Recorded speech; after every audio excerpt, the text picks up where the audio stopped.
Perkedel kentang ini kawan-kawan sangat enak sekali. Dia basah, gurih dan rasa yang pas. Kita dapat makan dengan apa saja kawan-kawan. Tapi spesial hari ini perkedel ini untuk kita pakai buat soto ayam Banjar. Halo kawan-kawan YouTube, kembali lagi di channel Nona Merauke.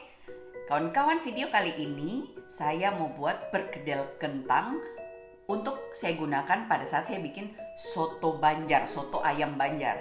Biar tidak panjang video, kawan-kawan, saya akan pisahkan antara bikin perkedelnya dan bikin soto Banjarnya. Buat kalian tahu kawan-kawan, video soto Banjar dan perkedel ini adalah resep dari saya punya Oma Keti. Nanti saya kasih tunjuk kalian surat terakhir yang saya minta dari almarhum Oma. Jadi Oma ada tulis resepnya, catat, dan perkedelnya. Saya akan kasih tunjuk kalian setelah video ini. Supaya kawan-kawan tidak lama-lama, kita langsung saja bikin perkedel di video ini dan buat soto Banjarnya di video selanjutnya kawan-kawan. Oke, nah sekarang kita langsung saja bikin kawan-kawan. Kawan-kawan, di sini saya kasih tunjuk kalian, saya punya surat terakhir dari almarhum Oma Keti, dan ini lampiran resep soto ayam Banjar. Dan kawan-kawan, kalian boleh pause ini video supaya kalian bisa baca.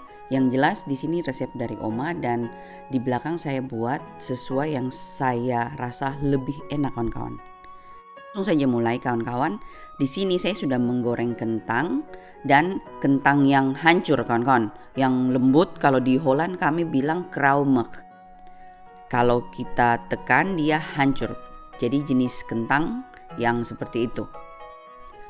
Setelah itu kalian boleh ulek, tumbuk, atau di sini saya molen karena buat saya kayaknya molen lebih gampang dan saya punya molen selalu sedia ready kalau saya pakai.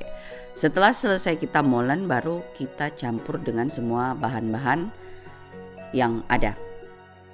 Setelah itu saya pindahkan ke dalam wadah yang besar supaya saya bisa mengerjakannya dengan mudah ya.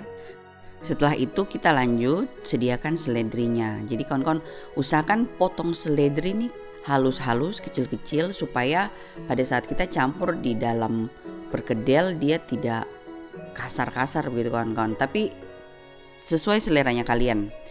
Di sini kawan-kawan saya punya kuah tulang ayam, dipakai leher ayam untuk soto sebentar. Tapi saya cuma mau ambil kuahnya sedikit saja. Jadi ini kawan-kawan 2 kilo leher ayam saya rebus dari satu panci sampai sisa setengah. Jadi kaldunya betul-betul banyak sekali. Saya cuma pakai 2 sendok begini ya. Untuk supaya saya punya kentang tidak kering. Dan saya kasih masako sedikit biar larut dalam air kaldu ini kawan-kawan. Nah, sekarang kita campur bumbu-bumbu. Saya pakai merica secukupnya, nanti resep saya taruh di dalam description box kawan-kawan ya. Dan seperti kalian lihat sekilas sudah juga ada resep tadi di depan yang asli dari Oma. Setelah itu saya tambahkan bawang putih bubuk kawan-kawan. Dalam resepnya Oma tidak ada bawang putih, tapi di Holland kita punya bawang putih bubuk itu banyak, harum dan enak. Jadi saya berpikir apa salahnya kalau kita tambah bawang putih supaya lebih berasa. Dan itu kembali lagi sesuai seleranya kalian. Dan saya tambahkan sedikit garam, juga sedikit gula kawan-kawan. Jadi ini kembali lagi di seleranya kalian karena cuma kalian yang tahu berapa banyak kentang yang kalian pakai. Walaupun tuh sudah ada dalam resep, kalian ikuti berapa. Tapi di sini saya juga tidak tahu berapa yang saya potong kentangnya, jadi saya cuma kira-kira dan saya rasa kawan-kawan ya. Lanjut saya tambahkan 2 butir kuning telur. Kawan-kawan, pada saat saya goreng kentang, saya goreng kentangnya sampai kering dan terapung. Kadang itu kita tidak bisa menyamakan karena setiap kentang yang kalian goreng saya juga tidak tahu berapa matang yang kalian goreng dan berapa kering. Jadi kekeringan dan kelembapan dari kentang setelah kita tumbuk ini tergantung dari kalian. Jadi seperti kalian lihat setelah saya campur, saya rasa saya punya kentang ini agak kering. Itu sebabnya saya menambahkan sedikit air kaldu kawan-kawan. Jadi air kaldu ini saya aduk sedikit demi sedikit sampai semua saya punya kentang betul-betul seperti lembab, dan semua air kaldu ini saya pakai pada akhirnya, dan saya punya kentang betul-betul lembab dan menyatu.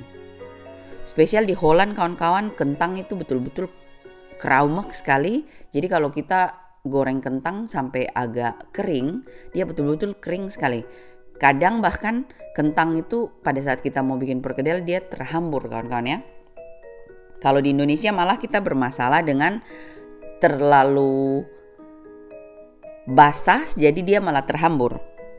Nah, kira-kira seperti ini kawan-kawan, kalian lihat sih sudah pakai semua air dari kaldu dan kentangnya seperti ini kawan-kawan.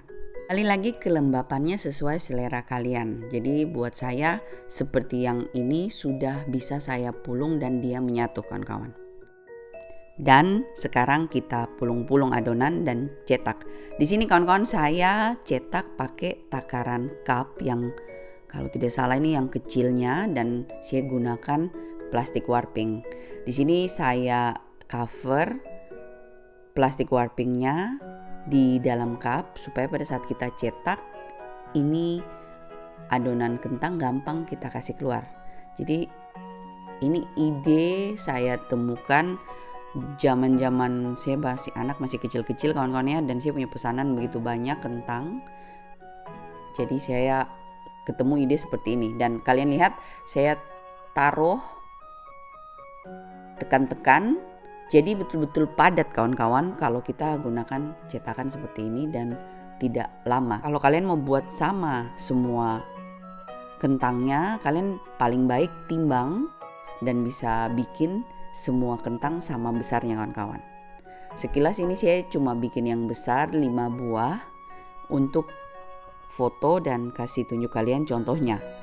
Setelah itu saya lanjut bikin pesanannya saya. Hari ini saya punya pesanan 20 porsi soto ayam Banjar, dan juga sekalian kawan-kawan saya bikin lebih buat ulang tahunnya Jamie bulan 11 nanti.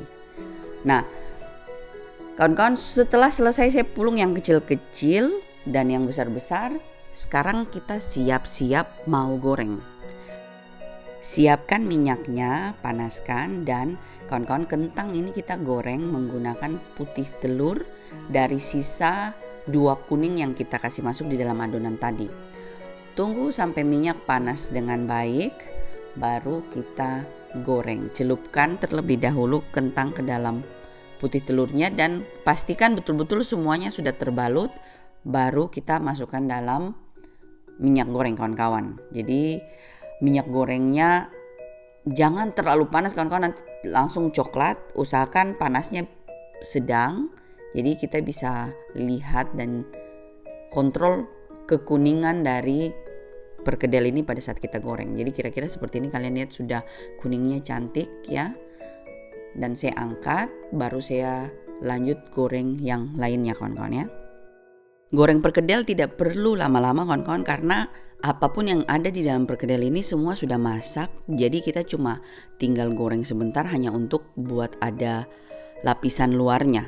Yang utama itu luarnya kawan-kawan. Nah setelah itu saya goreng semua yang kecil-kecil juga, baru saya siapkan kawan-kawan.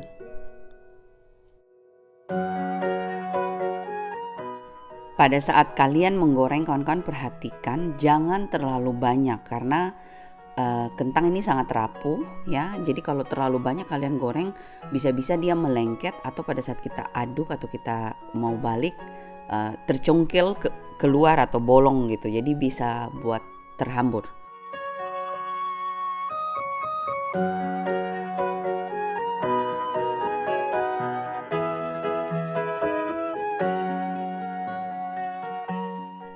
Sekarang kawan-kawan saya goreng dulu semuanya sampai kecoklatan, baru saya angkat.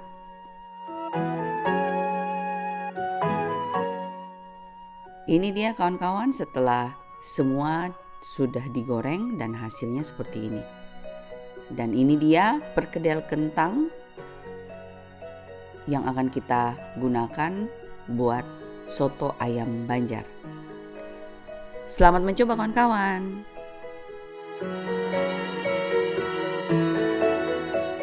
Itu dia kawan-kawan, cara bikin perkedelnya gampang saja. Jadi kalau kalian mau ganti dengan daging cincang boleh, tapi nanti saya akan bikin sendiri khusus bagaimana kalau kita mau bikin pakai daging cincang dan sebagainya. Di sini saya cuma pakai kaldu ayam sedikit supaya dia tidak kering ya. Bagaimana enaknya dengan soto ayam Banjar pas dimakan kawan-kawan? Saksikan video selanjutnya kita buat soto ayam Banjar. Saya rasa sampai di sini video yang ini kawan-kawan. Terima kasih sudah nonton. Sampai jumpa di video selanjutnya. Bye bye. Terima kasih semua.